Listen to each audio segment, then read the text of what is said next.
Hi hello నమస్తే welcome to easy cooking show. Friends, ఇంట్లో కూరగాయలు ఏం లేనప్పుడు ఓన్లీ కొబ్బరితోటి కర్రీ చేసుకోవచ్చండి. ఈ వీడియో చూసి దీని ప్రకారం చేసుకోండి. ఒక 3 ఉల్లిగడ్డలు, ఒక కొబ్బరి చిప్పండి. అది పచ్చిదైనా ఎండుదైనా పర్లేదు, మీకు అవైలబిలిటీని బట్టి మీరు యూజ్ చేసుకోవచ్చు. పచ్చి కొబ్బరి అయినా ఎండు కొబ్బరి అయినా రెండు టేస్టే ఉంటాయి. ఇప్పుడు ఉల్లిగడ్డ మంచిగా పొట్టు తీసేసిన తర్వాత వాటి ముచ్చికలు తీసేసుకోవాలండి. ముచ్చికలు ఉంటే అవి ఉడికాయి ఫ్రై కావు. ఇంట్లో కూరగాయలు లేనప్పుడు ఏం కూర ఉండాలని చాలామంది పరేషాన్ అవుతుంటారు.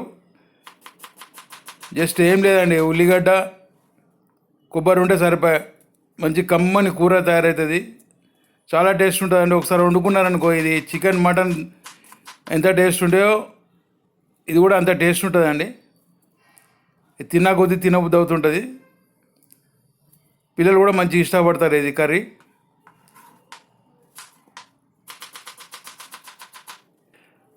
ఫ్రెండ్స్, ఒక చిన్న సలహా, పిల్లలకి ప్రతిరోజు ఒక 2 నానబెట్టిన బాదం, తర్వాత ఒక బాయిల్డ్ ఎగ్ అండి.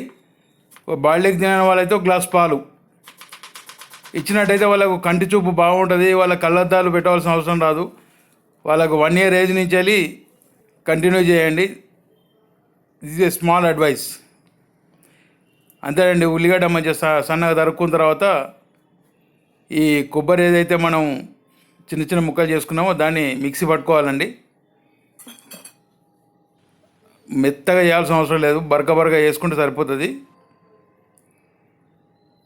ఇప్పుడు స్టవ్ మీద కడాయి పెట్టేసి ఒక 2 స్పూన్ల నూనె పోసుకోవాలండి. నూనె ఎక్కువ అవసరం లేదండి దీనికి. కొబ్బరికి ఆల్రెడీ అది ఆయిల్ ఉంటుంది కాబట్టి జస్ట్ 2 స్పూన్స్ పోసుకుంటే చాలు. ఒక 1/2 టీ స్పూను ఆవాలు, ఒక 1/2 టీ స్పూన్ జీలకర్ర, ఇవి కొద్దిగా చిటపటలాడిన తర్వాత కొద్దిగా శనగపప్పు వేసుకోవాలి. శనగపప్పు కొద్దిగా వేగుతున్న టైంలో ఉల్లిగడ్డ వేసేసుకోవాలండి.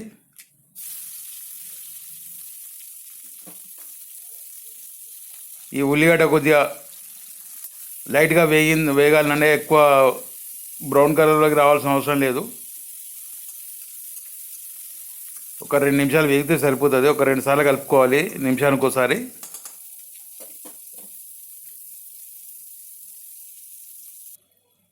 ఎప్పుడైనా కానీ మనకి ఇంట్లో ఏవి అవైలబిలిటీ ఉంటే వాటితో కర్రీ చేసుకోవచ్చు అండి. చాలా ఇది మనం చేసే ప్రాసెస్ అంతా కూడా ఈజీ ప్రాసెస్ ఉంటుంది.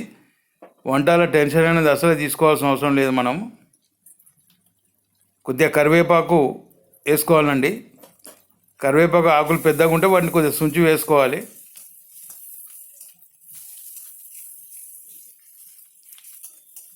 ఎందుకంటే ఆకులు పెద్దగా ఉంటే తినాలంటే ఇబ్బంది అనిపిస్తుంటుంది. దాని గురించి ఇలా చిన్న వేసుకునేది ఏంటంటే కరివేపాకు కూడా మనం తింటాము. హెల్త్కి చాలా మంచిదండి కరివేపాకు. ఇప్పుడు ఒక టీ స్పూన్ అల్లం వెల్లుల్లి పేస్ట్ వేసానండి. ఈ అల్లం వెల్లుల్లి పేస్ట్ వేసిన తర్వాత జర మంచిగా కలుపుకోవాలండి. దాని పచ్చివాసన పోవాలి. ఒక్క నిమిషంలో కలుపుకుంటే మంచిగా వేగుతుందండి.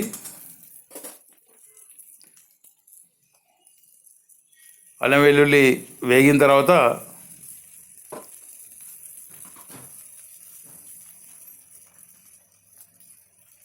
ఒక 1/2 టీ స్పూన్ పసుపు అండి వేసిన తర్వాత ఒకసారి కలపాలి మంచిగా.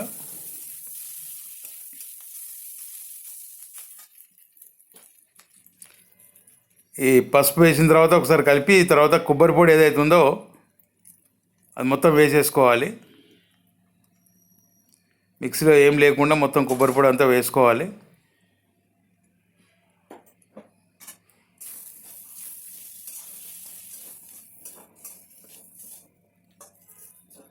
కొబ్బరి పొడి మంచిగా కలపాలండి.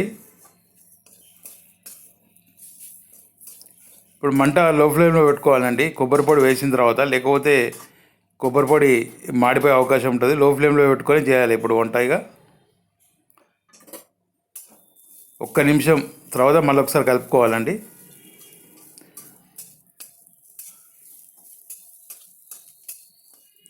నిమిషానికి ఒకసారి కంపల్సరీ కలుపుకోవాలండి. అట్లే వస్తే కొబ్బరి మాడిపోయే అవకాశం ఉంటుంది. ఇప్పుడు కారం పొడి వేసుకుందామండి. 1.5 స్పూన్ వేసానండి నేను, సరిపోతుంది ఇది. ఒకవేళ స్పైసీ ఎక్కువ తినేది ఉంటే ఇంకొక హాఫ్ టీ స్పూన్ ఎక్కువ వేసుకోండి. జనరల్గా మీడియం అన్నట్టు ఇది.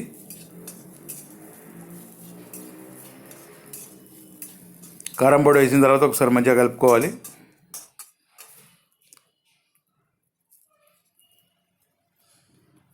ఇప్పుడు ఒక టీ స్పూన్ ఉప్పు అండి, సరిపోతుంది ఇది.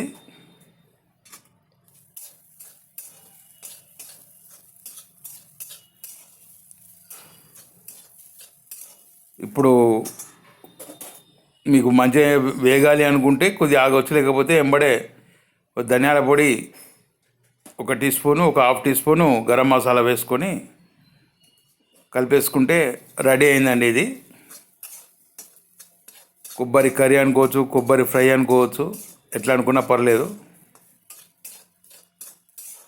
చాలా అంటే చాలా టేస్ట్గా ఉంటుందండి. బుక్కకు ఎంతో కమ్మగా ఉంటుంది. రెగ్యులర్ కర్రీస్ తిని బోర్ కొడితే ఇలా చేసుకుంటే చాలా బాగుంటుంది. దీన్ని ఒక బౌల్లోకి తీసుకుందామండి. వీడియో చూసినందుకు చాలా థ్యాంక్స్ అండి. ఫ్రెండ్స్కి షేర్ చేయండి, సబ్స్క్రైబ్ చేసుకోండి, లైక్ చేయండి ప్లీజ్.